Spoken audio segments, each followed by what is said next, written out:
And now for the first time in 391 days, Jacob deGrom will stride to a major league mound.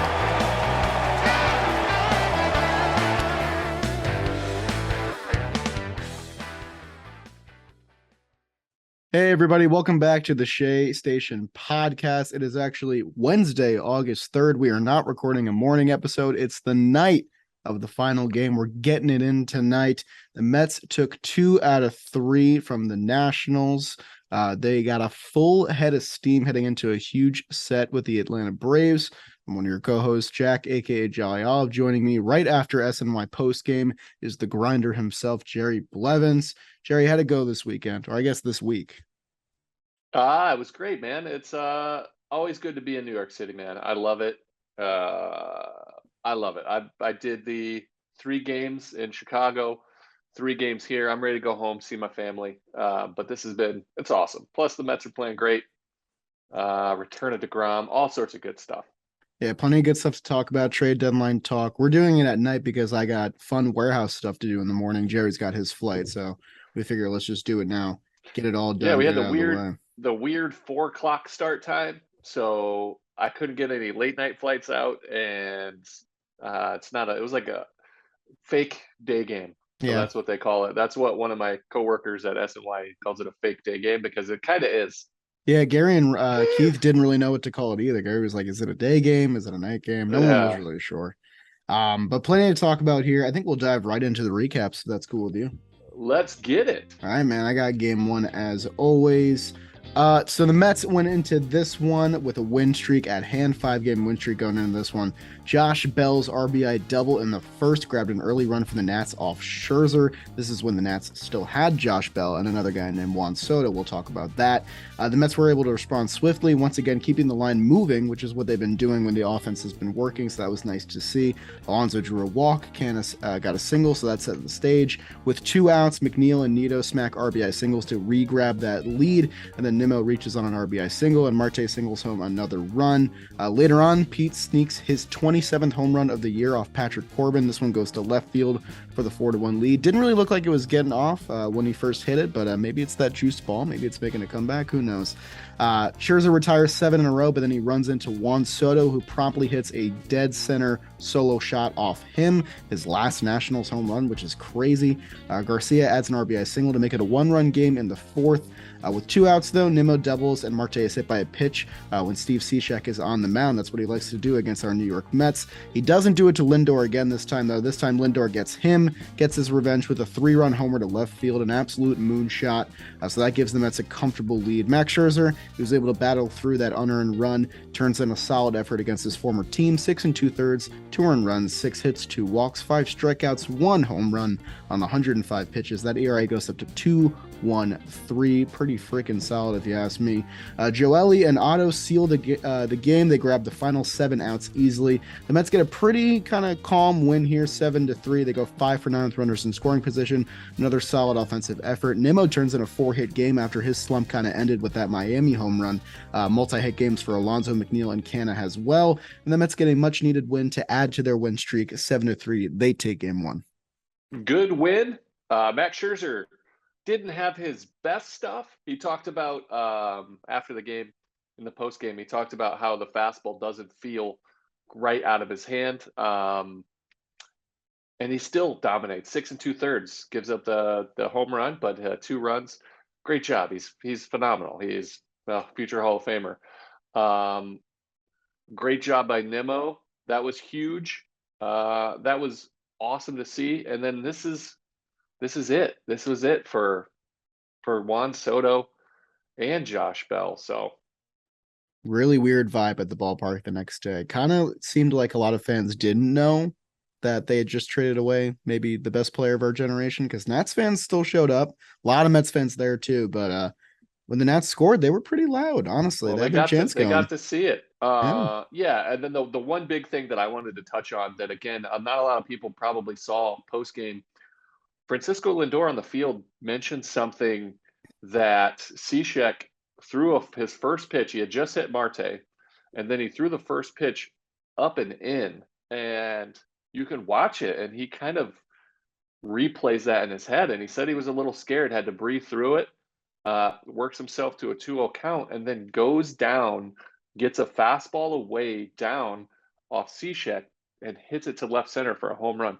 Unbelievable. Like, to overcome that mental obstacle, to literally stick your face back down there and go get that ball. Incredible. Definitely like weird. It's weird to think about because Cishek isn't pumping like crazy. It's still 90 miles per hour. It's coming in hot, but it's not, a flamethrower of the league. But it's because of that prior experience that, you develop that flashback that Lindor might have had. But kudos to him. Stayed in the box.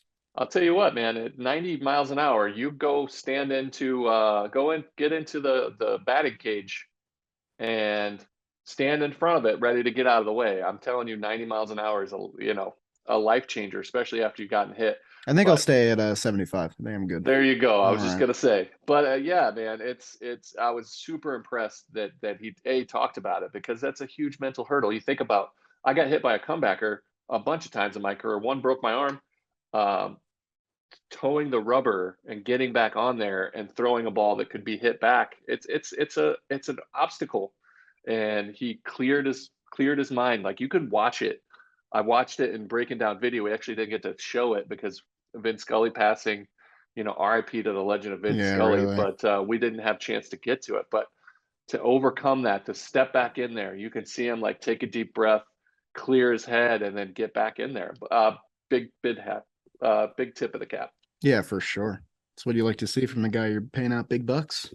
Game two. Game two. The return of Jacob deGrom. Or I should call it the Jolly Jinx, because he was there. Some say it's his fault that the team ends up losing. Unbelievable. I don't. Not me personally. Okay, cool. It's just people. deGrom, after 13 months off, over 390 days-ish before he towed the rubber again, we get to see him. That was the biggest storyline of the entire series. deGrom return. Is he going to be great? How's he going to feel? First pitch, 100. Third pitch, 102. He was dominant. He lost a little bit of feel there in the fourth inning. Changeup wasn't great there. He started to leave a couple of balls up. They actually scratch across a run with their AAA ball club because they traded Soto, they traded Bell, and I think even Nelson Cruz got the day off. But no, he didn't. But deGrom goes 5, gives up that 1 run, 3 hits, 0 walks, 6 Ks, 59 pitches. Unbelievable to have him back. He looked sharp. He looked a little rusty on some pitches, but that was the story. That was amazing. He threw curveballs, which I'm sure Scherzer and Bassett were super happy about, for him to throw that curveball, especially first pitch to lefties. But after that, right after he gives up that run, Lindor does it again. He ties it up with his 19th home run off Victor Arano in the 6th inning. Ties it at 1. That gets Jacob deGrom off the hook for a loss, because that would have been embarrassing. So once it was even, in steps Steven Nagosic. He immediately surrenders 2 home runs on back-to-back pitches for 3 runs. Joey Meneses homers off Yohan Lopez for his first career home run after getting his first career hit off deGrom earlier. Tyler Naquin, Guillorme single set up a rally in the 7th. Benito sacrifice bunts him over. Nimmo lines into a double play, and Guillorme is caught napping. I'm not sure what he was doing out there, but overall it was a sloppy game, game 2. But it was a victory because we got back the best pitcher on the planet. He still looked super dominant. He said today that he felt pretty good coming back, just like he thought that he's going to start on normal rest. Very positive signs, but the Mets lose game 2, 5-1.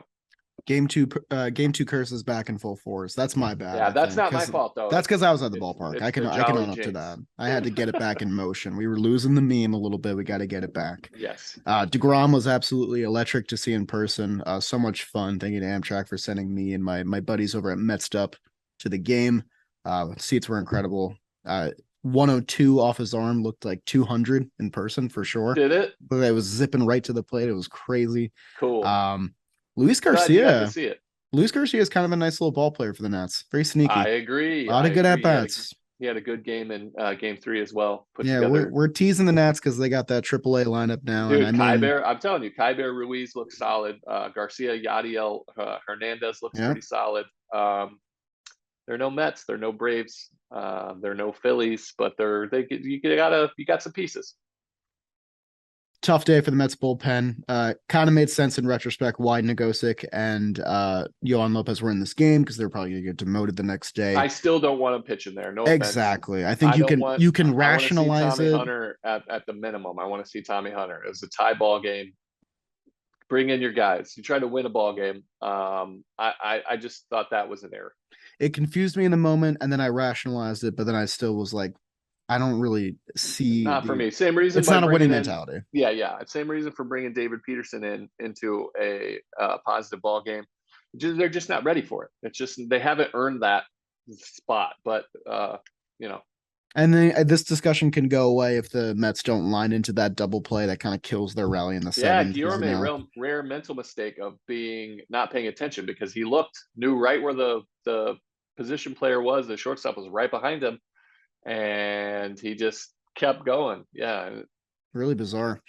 So yeah, the Mets offense kind of goes quiet in this one. I think they took the night to think about that because they came out with a head full of steam in game 3. They got to it pretty quick in the 3rd inning off Anibal Sanchez.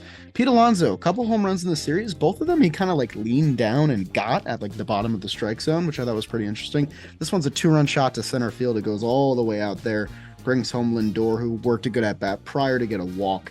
Later on, after a walk, an error, and then an intentional walk to Alonso, Daniel Vogelbach, my guy, gets his first huge hit as a Met, a grand slam to right field to make it 6-0. First RBIs as a Met, first home run. Big day for him. Love that. He's been great in his 10 or 11 games with the Mets so far, so you got to root for that if you're, worried about trades and stuff like that. We'll talk about it. Guillorme gets his first career triple, so good for him. Nito doubles him home to make it 7-0. Nimmo single sets up a Marte RBI groundout. It's 8-0 Mets. They're cruising all along the way. Chris Bassett is dazzling on the mound. He was really handling the Nationals. Got 3 big double play balls that weaved him in and out of rallies. 7 shutout innings, 6 hits, 1 walk, 4 strikeouts, 94 pitches, a spotless outing for Bassett. Really love to see that. Love to see more Trevor May back on the mound for a scoreless 8th inning. He's back off the injured list. Haven't seen him since April. He looked pretty sharp. Fastball sat around 90, 92, but topped out at 95, so you like to see that. Mets are going to work him back into, I think, more high leverage situations as we go along. And then the other debut, Michael Givens didn't have such a good first go with the Mets. Really didn't get a chance to settle in. I thought it was pretty interesting. He was pitching the day after he got traded. I thought maybe they would have waited for the Braves series. They decided to use him here. Surrenders home runs to Keibert Ruiz and Lane Thomas and 3 more 2-out singles. He was 1 out away for quite a while, just couldn't quite get it. So Seth Lugo has to come in and get the final out to halt the 5-run rally in the 9th inning that the Nationals put together. The Mets won this one 9-5. They go just 3 for 17 with runners in scoring position, so they could have run up that score a whole lot more. They leave 9 men on base, but Vogelbach has the big day for the Mets. They get another series win. They have yet to lose a series this season to a sub-500 team, and they're 29-9 after losing a game this season. So they continue to just bounce back, figure out what went wrong the night before, and make sure they bring it the next day. So a big series win, one that they should have gotten. You would have liked to see a better performance in game 2, but ultimately you took 2 of 3, and as Jay says very often, that's what you need to do when you're on the road. That's it. Yeah, they went 5-1 on the road trip against Very nice. interdivision opponents. A couple of things. There's a lot from this game that I liked. Bassett was really good. He threw 75% strikes. Wow. The average is like 60. He threw 74.5% strikes. That is doing what you got to do, knowing your competition. They're filled with a bunch of guys. You have an amazing defense behind you. He talked about in a post-game interview that he thinks that Guillorme has the best glove in the big leagues, like the best glove. Because Chris Bassett doesn't sound like a guy that would exaggerate that kind of thing. Chris Bassett does not speak in hyperbole. He's played with a platinum glove winner in Matt Chapman at third base. Didn't say his arm, his range. He said his glove, just to clarify. But I agree. Guy is doing amazing things. Second, third, shortstop if need be. Incredible. 3 double plays, as you said, but Bassett filled up the zone. I still know he has another level because he could punch those guys out. He only had 4 strikeouts. Just not his best performance, much like Scherzer in game 1, but you just know how to get people out. That's one. The first home run by Pete Alonso, it was a two out. Francisco Lindor worked a walk, which is huge because the Mets don't give up at bats, followed by a 2-run shot. Incredible. And then watching, I think Vogelbeck is awesome in a Mets uniform. He worked the count and just hit a home run. Like his first one's a grand slam. That was lovely. Michael Givens, I'm not worrying about. I like getting your guys when you trade for them right into the ball game. Okay. Get them in, get it out of the way. Don't let them think about like, oh, I haven't debuted yet. Just get them in the game. Obviously it didn't go well, but those games are hard to pitch in. 9-0. Like it's not fun. He didn't pitch great. But what it is. Lugo again looked awesome. His curveball was nasty, throwing good. So that's good. And then the return of Trevor May. It's awesome. Like you said, his velo wasn't there, but he had really good feel for his changeup. Slider was solid. You got to be happy. They win 9-5, 2 out of 3, heading home for a big series. Yes. Business taken care of. I think the big, larger overarching arcs of deGrom back and May back are huge for the Mets. Maybach. Nice. Those complete accents. Maybach music. Bring it back, baby. Bring May back. That's what we need. And he's back. Kind of overshadowed though by some trade deadline news. A lot of Mets fans had a lot of opinions. Yeah. Do you want to do apples before we get into that? You know what? Before we address, because I know you guys are dying to hear it at this point. Yes. We've egged them on for about 20 minutes now. Let's do the apple first. The apple of our eye. So this is tough for me. Oh, the apple's tough. I want to say Jeff McNeil, game 3, had 3 doubles. His second 3 extra base hits. I think I forgot to put that in the outline. Whoops. 3 doubles today. So that's Jeff McNeil getting hot. But my apple goes to Brandon Nimmo. Brandon Nimmo. He did a couple of things. First of all, offensive. Yeah, apple of my eye. Hey, come on. Let's give him a round of applause. Come on. Let's go. So he went 7 for 12, had the double, 2 runs scored. He had a walk, which was nice. On top of that, 7 for 12, incredible. Getting on base, making things happen at the top. He made some really good plays in the outfield. One was incredible, and it was the game losing. It was in the second game. Right. He made this diving catch like behind him. Incredible play. The guy has turned it up another notch in center field. And it just is kind of indicative of who the Mets are. They play 27 outs on offense, on defense. They will make you beat them. They will not beat themselves. They will not take a game off. They will not take an at-bat off, a play off. Very impressive. Brandon Nimmo is the apple of my eye. Very, very nice. Yeah, Nimmo snapped out of his slump in a very big way. It looks like he's finally getting back to normal now, which we love. Still only the 1 walk. It was nice to see that walk, kind of refreshing, but still 7 for 12. You take that to the bank for sure. A lot of singles, but Nimmo's getting on base, and that's what we like. But a lot of great offensive performances across the board. Lineup's been hot. Lindor goes 3 for 11, 2 homers, 4 RBI, 3 runs, 2 walks, just stuffing the stat sheet. Pete Alonso, 3 for 11, double, 2 homers, 3 RBI, 4 runs, 3 walks. Good for Alonso. McNeil, you mentioned before, 6 for 12. He had a great series. But I got to give mine to Jacob deGrom.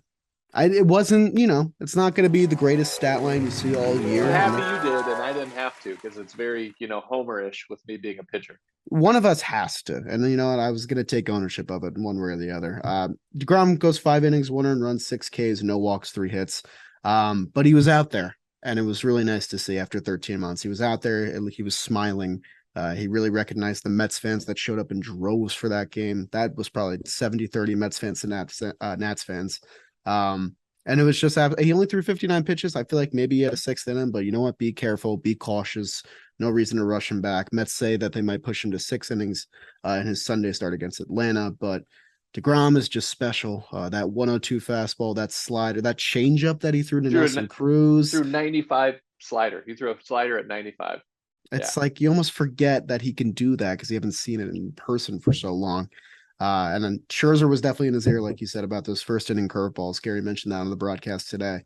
But deGrom looks like he's partly reinventing himself and partly doing what he does best. And it was an absolute joy to watch him in person. So he gets the apple of my eye. I love it. So nice to see him back. It's so good for baseball. It's so good. This is what we needed. So you want to get into the deadline, the trade stuff? Let's talk about it. Can I get a raw grade from you? A grade.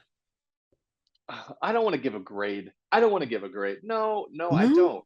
Because it's Interesting. not I'm not grading on that same scale. I'm not grading on what he did, how he traded.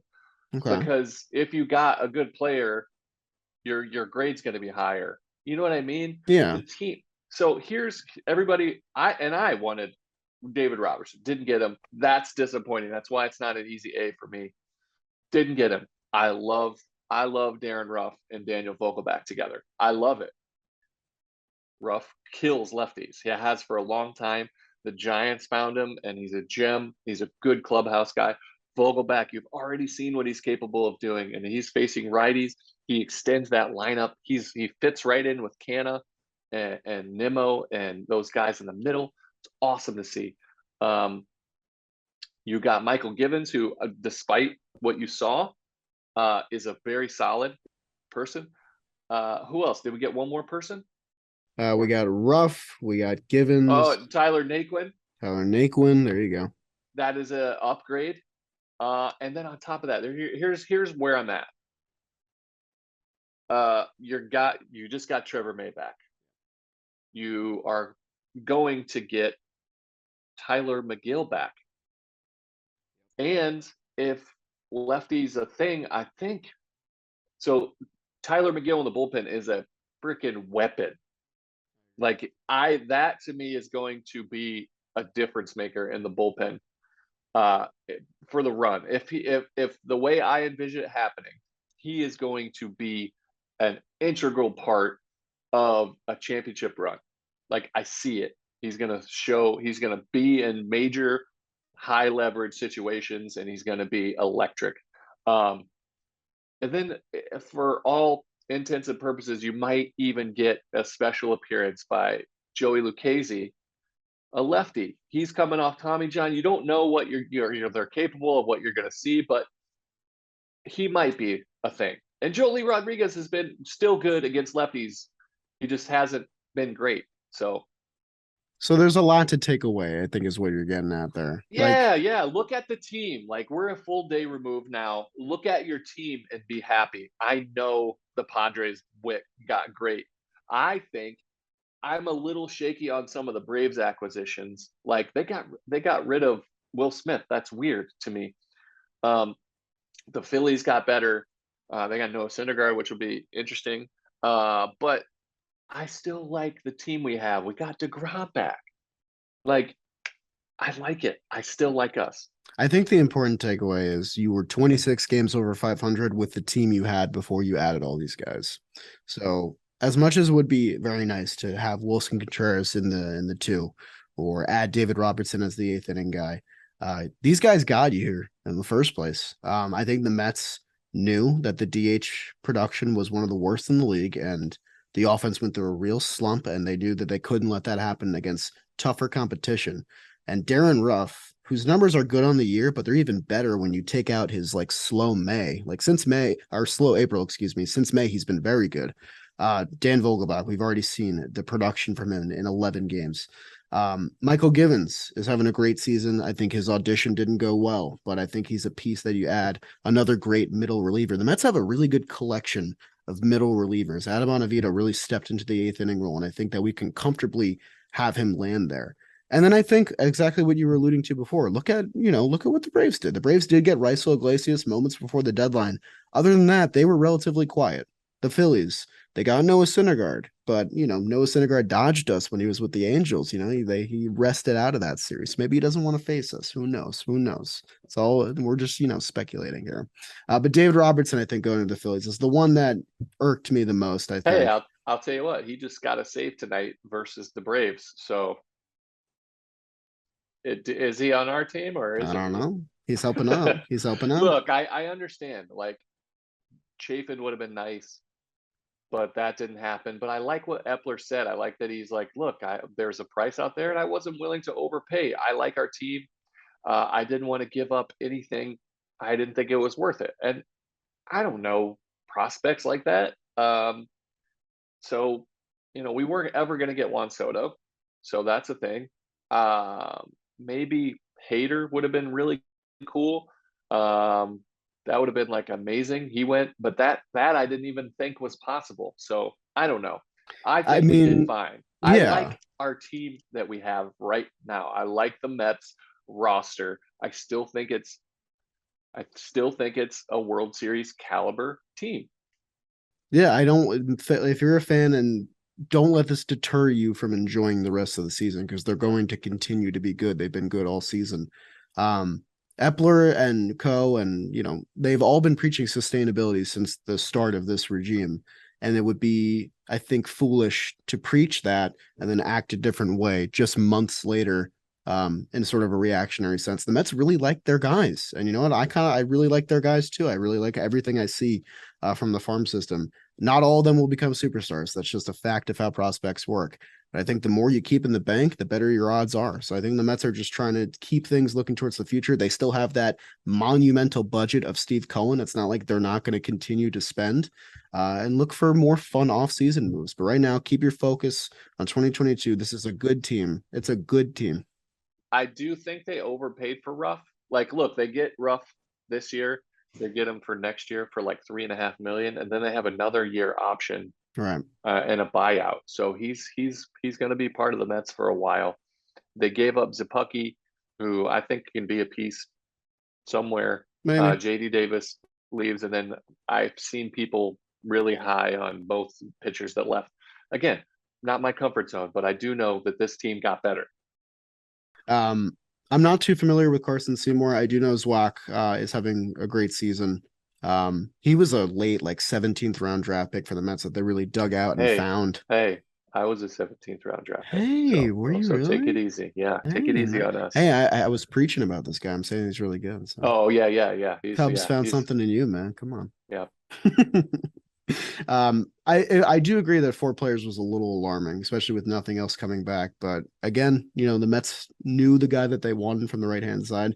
Apparently, they might have not liked something with JD Martinez, whether it was the price or his recent production. I don't know what it'll be, but Ruff is a pretty good cost efficient move. I think they really like Daniel Vogelback. Yeah. And I think they like having versatility in the DH spot because then you can give Alonso a breath. You can give Lindor a day here and there. You know what I mean? Like if you have JD Martinez, he has to be your DH every day to make it worthwhile. And I think this iteration of the roster has flexibility.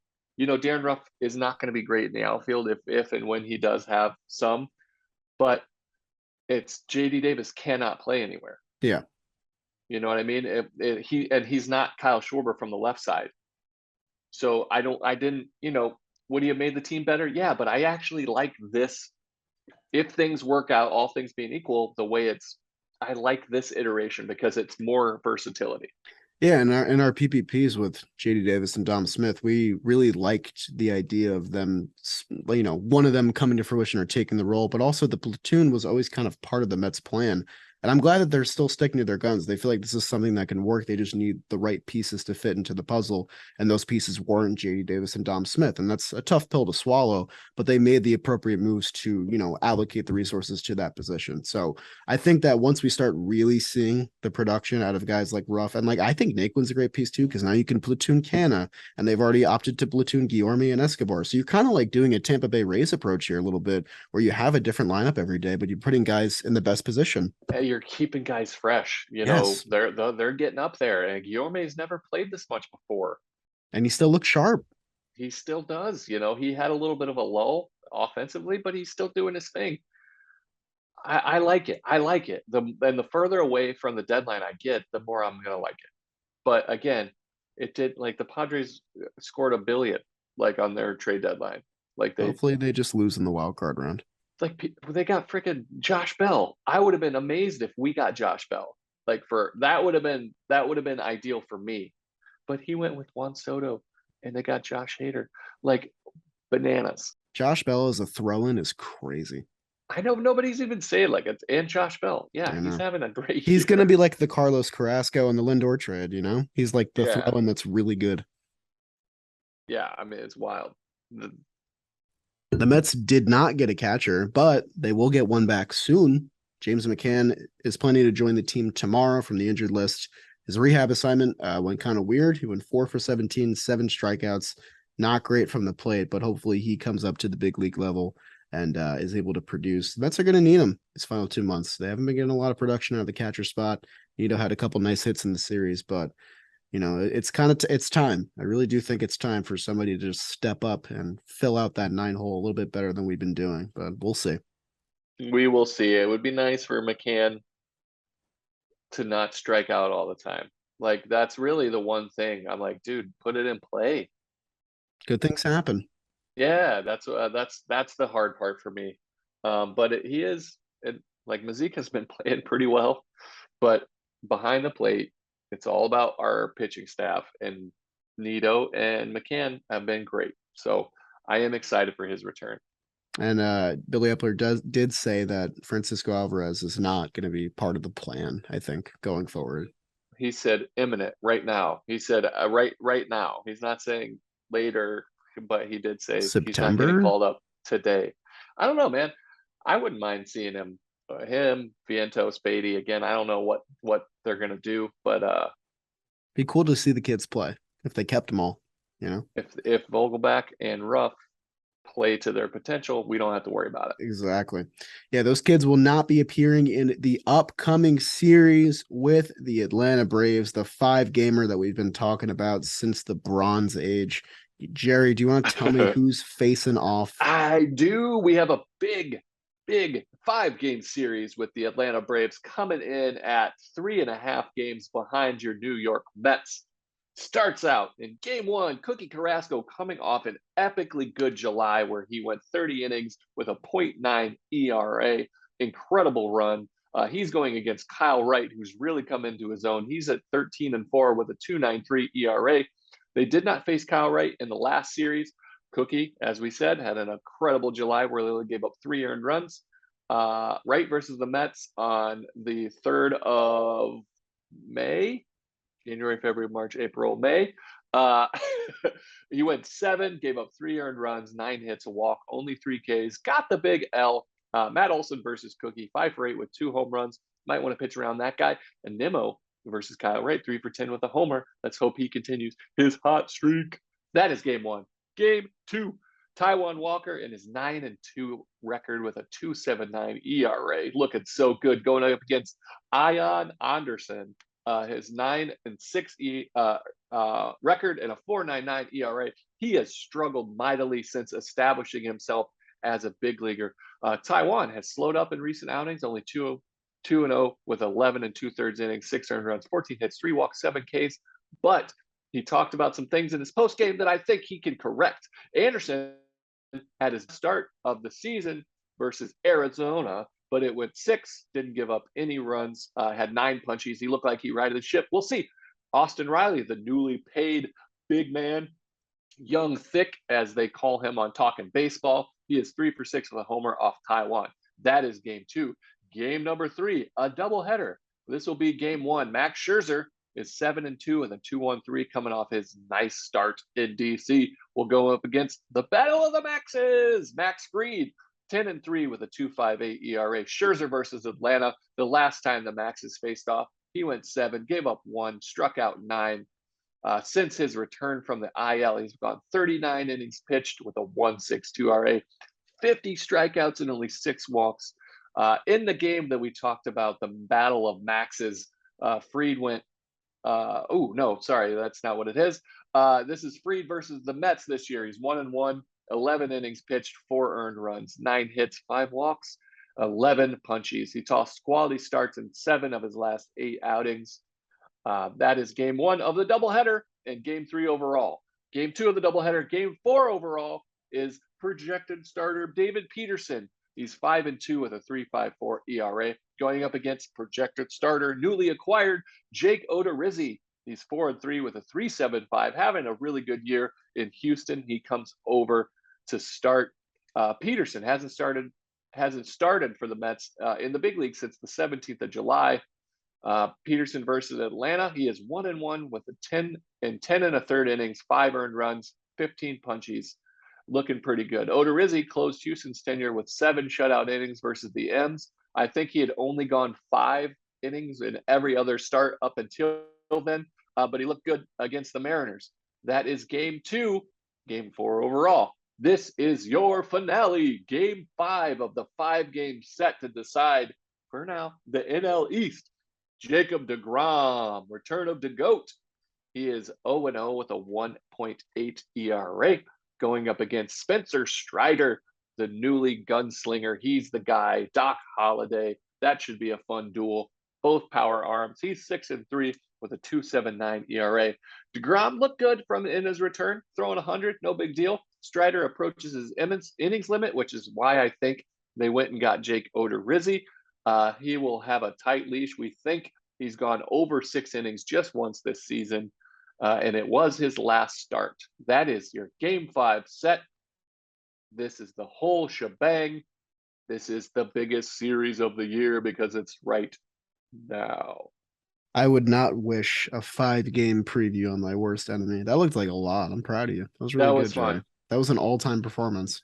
And I didn't get to review it at all. That was a live read. That was poetry. That was me, slam poetry, if you will. I'm pretty tired. I've had a long day. So I could have put anything there. You would have just And I need to eat. I haven't eaten dinner. It's 9:44. We'll go quick, I promise. Cliff notes. Doubleheader. We kind of speculated on the projected pitchers. Those are the ones that make sense. The Mets might do something funky. We don't know. Scherzer might decide to pitch game 2 again. Who knows? But I would like to see the maxes. Might not get the max off, but we'll see. The max off. That's the funny. max off. Austin Riley just signed that crazy extension, like you mentioned. I think it was like 10 years, 210 or something. Something like that. Good for him. Deserve it. Young, thick. He's phenomenal. MVP, perennial MVP candidate. He's going to be a threat pretty much every year. He's putting up crazy numbers in July. Jake Odorizzi was acquired by the Braves for Will Smith. Kind of a weird trade, but good trade in with what you said for Spencer Strider, how he's probably going to go back to the bullpen, I think. Yeah, I think he's going to be their version of Tyler McGill, I think. But obviously it's going to be awesome. I think Tyler McGill is going to be so good. I'm so pumped. And Spencer Strider already was in the bullpen showing off. He's electric, man. I'm your Huckleberry with that mustache. I like him a lot. I think he's gonna be good. But he's approaching that now, so they're gonna put Odorizzi again. Speculation in that rotation. They also got rid of our boy Jesse Chavez. I know, traded again. They traded back to Anaheim. All right, did he go to the Cubs? I don't know where he was went. on Anaheim for a little bit, but he's the most traded player in MLB history, I believe. Something like that. Yeah, it's nuts. It's a crazy trade. I'm gonna shoot him a text. Good dude. They're gonna miss him, man. He's a good piece. Yeah, I'm pretty sure Peter was pretty sad about that. Anthopoulos gave him the middle finger on the way out. Hey, quick listen, if I can trade Jesse Chavez and Tucker Davidson for Reisel, I'm gonna do that every day. Quick quiz. Flip me off real quick. Oh, you're the thumb out. Do you not do the thumb? I do. I do back and forth. I always feel like I'm trying to be Eminem with the thumb out. Ever since I've seen him do this my whole entire youth. If you do double, it makes more sense, I think. That should be the thumbnail. But I think the solid just finger up is hilarious. Feels weird to me. I think it looks funnier. Yeah. So it seems more fun loving. This is excuse my language. This means fuck you. Yeah. With your thumb out. This means go fuck yourself. This is why I don't ask Jerry to do night episodes. He just starts flipping me off and cursing at me. Yeah, we're gonna have to put a warning on this one. Yeah, a little bit. That'll be the thumbnail. People will know. If you saw that on YouTube, no, you didn't. Yeah, it's perfect right there. It's perfect. That'll be great. Right. Get demonetized. We might get demonetized. Let's go ahead and save that. Maybe you just block it out. Yeah, I'll do a bunch of blurs. That'll be easy. That'll be good. I'm not gonna do that. It's way too much work. Let me go eat some food. Yes, Jerry, go eat. Oh, I can't believe you haven't eaten yet. Your name is Olive. It's making me hungry. I don't even like olives. Makes you me don't want like a martini. olives? Makes me Ooh. want a martini. Go get a drink with your dinner. Why not? Right now, if I had a drink first, I'd be wasted. Oh, really? Oh, yeah, empty Oh, stomach. empty There you stomach, go. There you go. especially, yeah. So All right, guys. We got 5 games to go through. It's basically a division series set. Buckle up. It's going to be loud and long and fun this weekend. And we're going to see you again. don't carry too much weight. If it's competitive, if the Mets blow it, then you can get mad. But this is I don't. They're playing too good, man.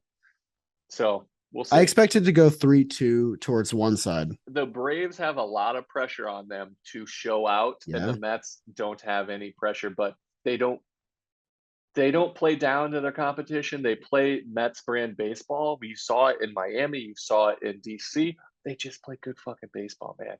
So that's what I expect to see. And then after this, we get the Phillies for the first time in a while, and then another 4-gamer in Atlanta.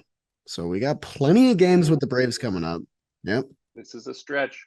And you're going to see all their pitchers, all their hitters. Buckle up. It's going to be fun, though. All right. And that's it. Buckle up. All right. Let's go Mets. Let's go Get Mets. out of here. We'll see you Monday, guys. Take care. Dinner time. Have fun. Don't be too stressed. We had a good trade deadline.